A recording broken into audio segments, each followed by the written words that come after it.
Bonjour et merci de nous accueillir pour ce nouveau numéro de Papillon Volé, le magazine du monde du handicap. Faire ricocher les initiatives et donner du débit aux valeurs humaines sont des leitmotivs essentiels pour qu'enfin le respect d'autrui et l'acceptation de la différence soient perçus comme des solutions qui coulent de source. Laissez-vous porter par cette vague positive et goûtez au plaisir de la découverte. Sommaire. Papillon Volé partira en Martinique pour vous présenter un ITEP pas comme les autres.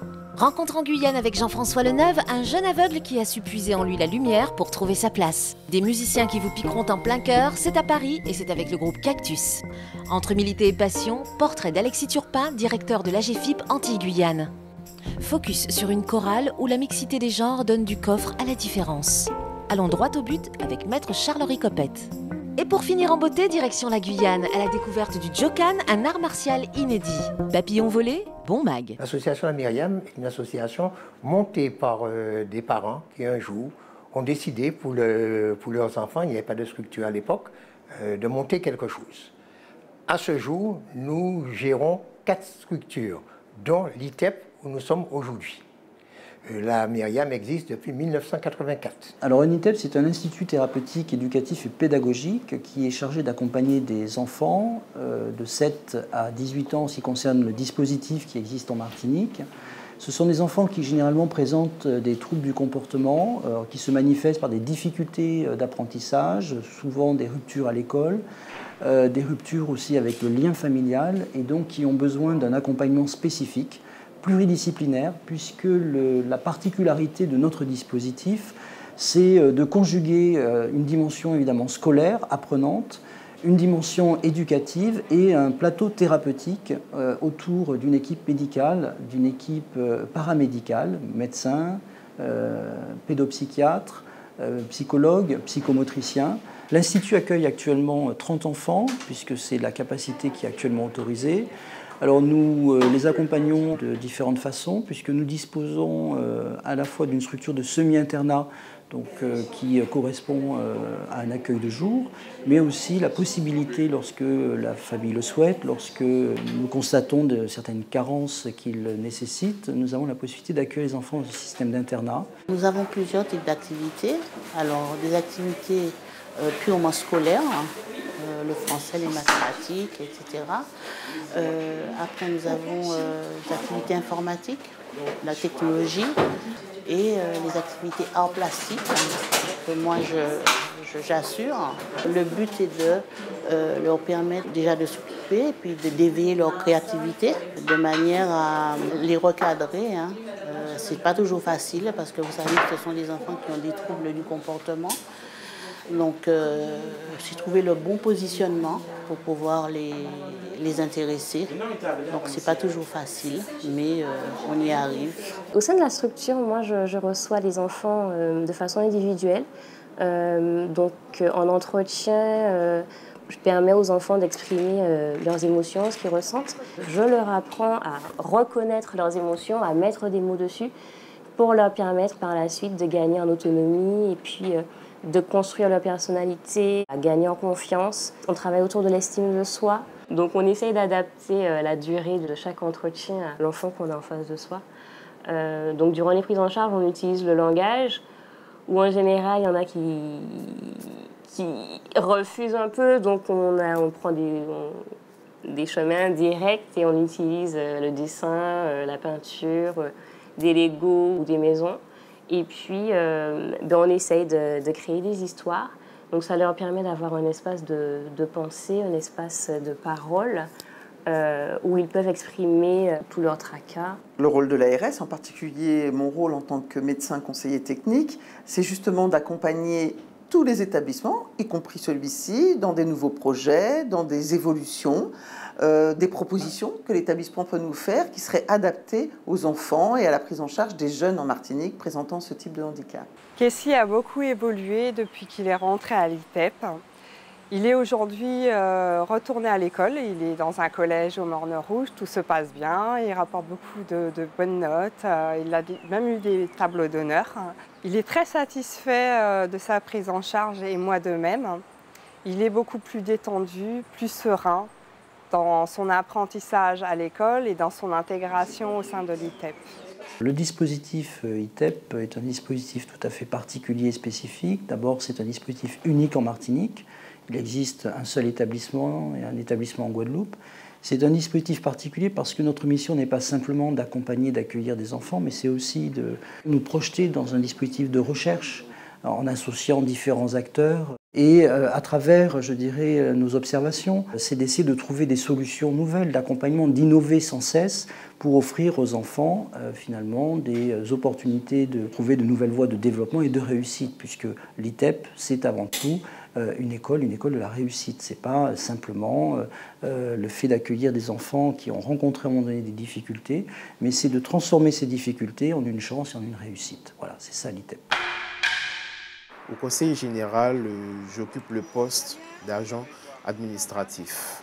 Je suis arrivé à ce poste au conseil général parce que j'ai tout simplement posé une candidature spontanée parce que, bon, comme vous savez, les organismes actuels, bon, ils ont un peu de mal à intégrer les personnes à mobilité réduite. Donc j'ai pris mon courage à deux mains et puis j'ai été frappé à toutes les portes. Le poste actuel, il est adapté. En parallèle, j'ai fait la demande de matériel parce que, comme vous savez, les organismes qui donnent le matériel adapté, ça prend un petit peu de temps. Actuellement, j'ai un matériel adapté, mais le plus gros reste à venir. Les aides techniques actuellement en ma possession, c'est un ordinateur portable avec une synthèse JAWS intégrée pour me permettre de faciliter mon boulot par rapport à mon handicap. En gros, c'est un ordinateur qui est vocalisé. Je peux faire tout type de tâches, comme demande sur Excel, sur Word et autres.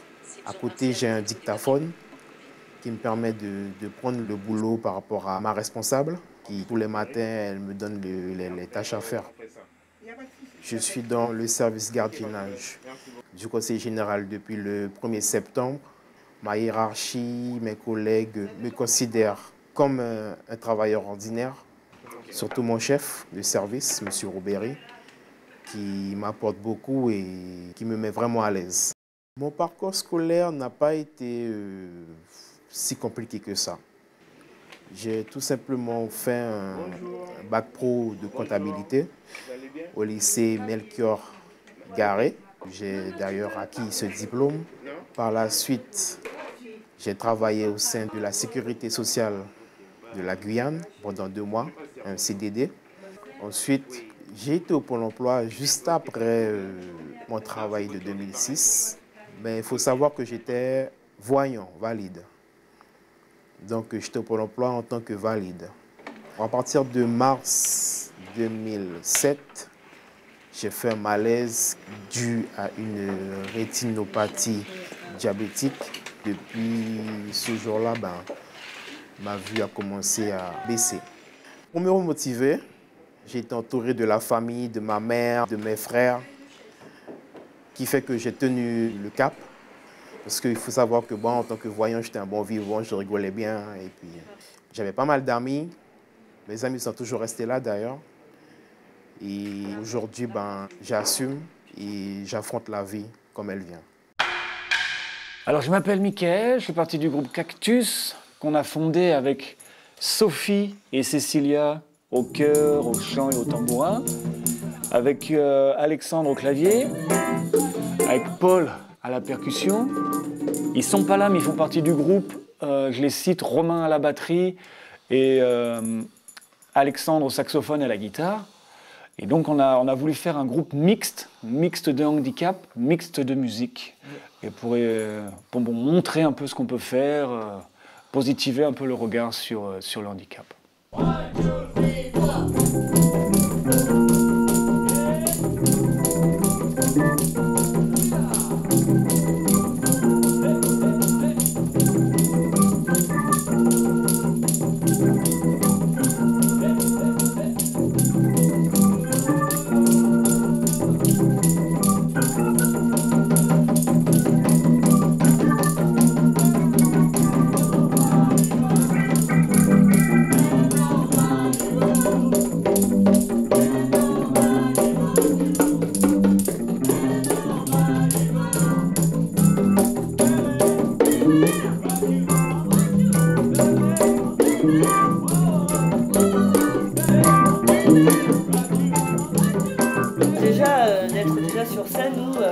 c'est très très important parce que ça nous apprend à avoir confiance en nous, à donner de nous-mêmes. Et puis voilà, c'est super quoi. C'est contact avec le public, ça c'est génial. Voilà. Puis voilà, on est bien sur scène. Et les filles, est-ce que vous avez les chocottes sur scène? Ah bah tout le temps. Mais bon, tout le temps, on a peur sur scène. Mais...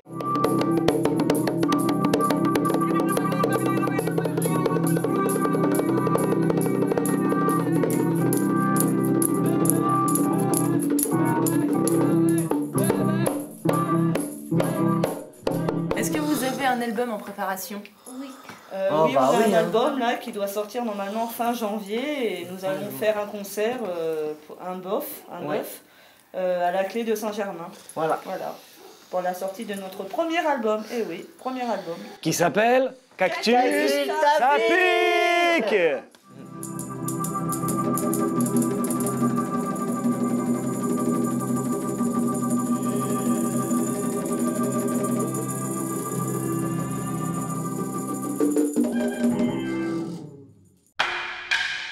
Des enfants en difficulté soutenus par des structures dynamiques, des jeunes qui s'en sortent et des éducateurs engagés, telle est la ruche pétillante qui constitue le monde du handicap.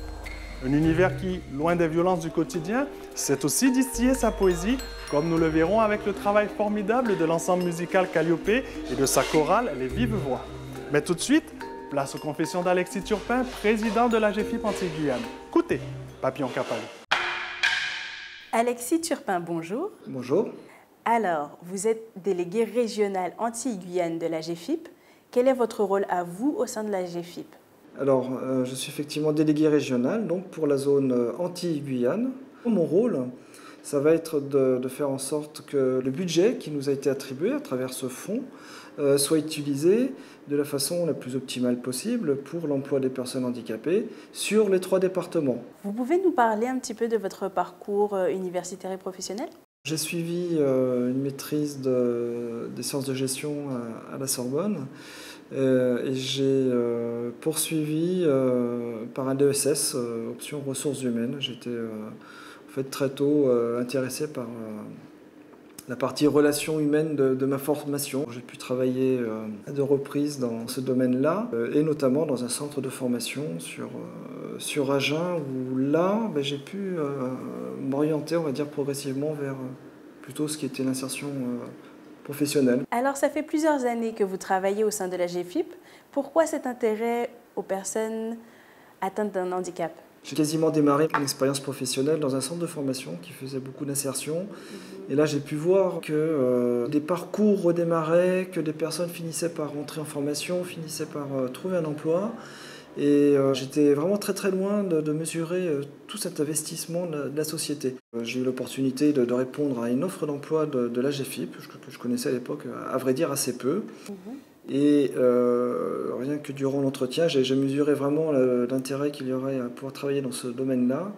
Et maintenant, oui, effectivement, ça fait une bonne vingtaine d'années que je suis dans le domaine. Alors j'ai bougé un petit peu, puisque j'ai démarré sur Aix-en-Provence, ensuite en tant que chargé d'études, après Montpellier en tant que délégué régional adjoint, et puis maintenant ici Antilles-Guyane en tant que délégué régional.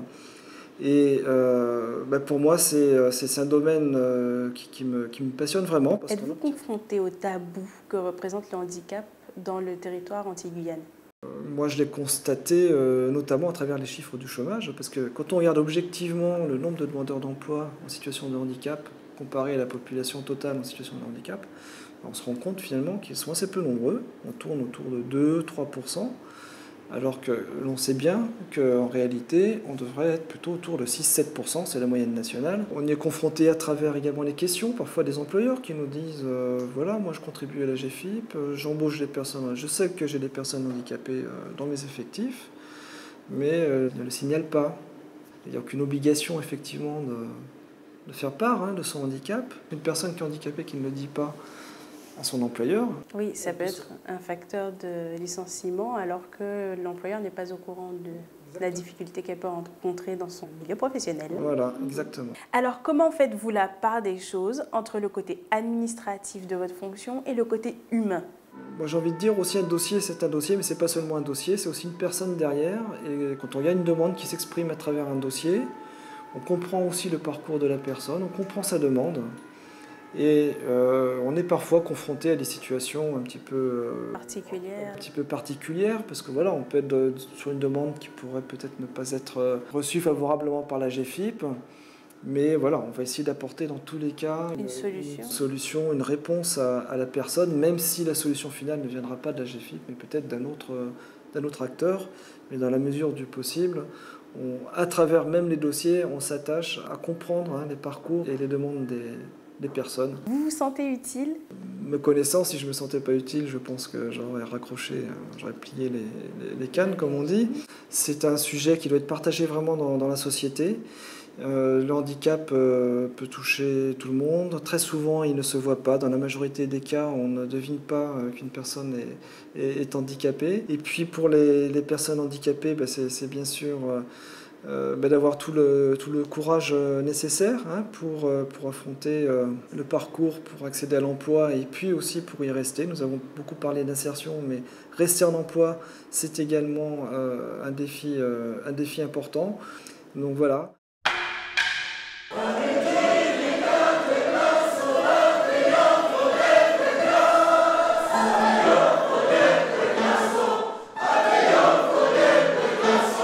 L'ensemble Calliope héberge, dans le cadre du département musique et handicap, le travail que je fais avec les Vives Voix, qui rassemblent des ateliers chant de plusieurs institutions.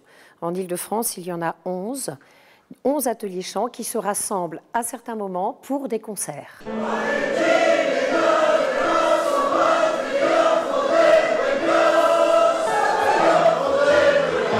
Pour les personnes en situation de handicap, nous avons évidemment la communication au travers de la polyphonie, le rassemblement qu'on a dans toute chorale, la convivialité du chœur, le partage des concerts où on vit des émotions très puissantes, très fortes ensemble, et puis également apprendre l'écoute, le silence, le respect de chaque voix, l'apprentissage, la rigueur du travail que demande du répertoire d'opéra. Mais avec cette rigueur, on arrive à canaliser les émotions, donc à obtenir un résultat absolument magnifique en concert où ces personnes-là se donnent sur la scène sans aller au-delà de quelque chose qui ne peut pas être contenu, puisque la musique nous contient, la polyphonie nous contient. Dans la chorale des Vives Voix, nous avons des éducateurs et les résidents ou les jeunes qu'ils accompagnent. Mais comme c'est par pupitre de voix, il y a des basses, des barytons, des sopranos, ils n'accompagnent pas dans le chant forcément les jeunes qui sont dans leur institution. C'est ça qui est intéressant, c'est vraiment un mélange. Nous sommes les accompagnateurs, les éducateurs de ces jeunes, c'est-à-dire qu'on les accompagne au quotidien sur les déplacements, sur la chorale, sur les concerts, etc. On les accompagne dans tout ce qui est habillage, maquillage pour les concerts. Et nous devenons des choristes qui les accompagnons. Donc, à titre personnel, ça me fait un bien infini. C'est mon moment de respiration dans la semaine, puisque je suis directrice, donc je n'ai pas forcément le temps de faire d'autres choses à côté. Mais c'est un grand moment de partage avec ces jeunes. Je pense qu'on les découvre complètement sous un autre œil. On voit de quoi ils sont capables. On voit qu'ils profitent aussi de l'ensemble du groupe et qu'ils sont contents de faire partie d'un tout. Quand je fais du chant, ce que j'aime bien, c'est lâcher ma voix. Toutes les musiques de voix, j'adore. Je suis contente de ce que je fais et j'aimerais faire ça toute ma vie. J'ai toujours rêvé. Quand je suis en concert, je me sens heureuse. J'avais un peu le trac, mais après, un jour, en restant avec les mêmes personnes, ça m'a fait comprendre, rester en harmonie avec les autres, ça me travaille les cordes vocales. J'ai eu la chance de rencontrer Catherine par l'intermédiaire en fait, de Stéphane Litsch, qui est compositeur. Stéphane m'a invité un jour à un concert que donnaient les Vives Voix. Donc là, j'ai rencontré Catherine sur scène avec tous ses choristes et j'avoue que j'ai été assez troublée en fait. Et il émanait en fait de ce concert quelque chose de différent qui nous arrivait, qui est inhabituel dans les autres concerts où on est beaucoup plus tranquille, plus posé, plus habitué, on va dire. Et donc, du coup, là, il y avait une spontanéité que je découvrais et qui m'avait profondément troublée.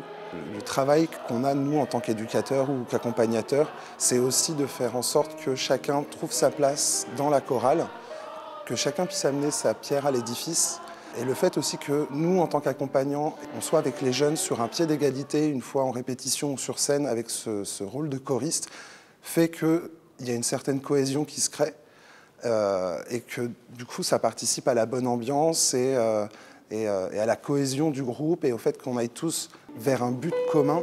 Le travail de technique vocale auprès des personnes en situation de handicap et des jeunes autistes est vraiment très simple, et même plus simple qu'avec un autre public, parce que le lien est direct, spontané, une fois que la confiance est accordée, et on va beaucoup plus rapidement.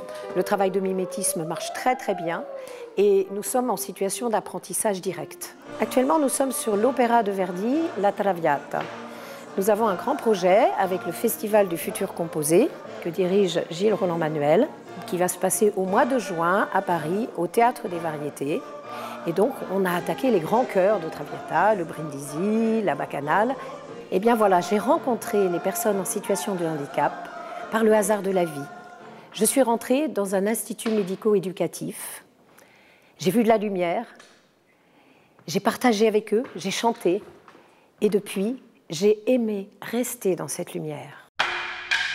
Situé aux confluences de l'Amazonie et de l'Afrique, le Jokan est un art martial inspiré des traditions guerrières amérindiennes et afro-descendantes. Pratiqué en groupe, il offre aux personnes en situation de handicap un moment de fluidité corporelle et spirituelle incomparable. Tout de suite, place à la minute droite de notre expert, maître Charles-Henri Copette. C'est droit à papillon. En matière de handicap, deux notions proches à ne pas confondre. D'un côté, la compensation et de l'autre, l'indemnisation.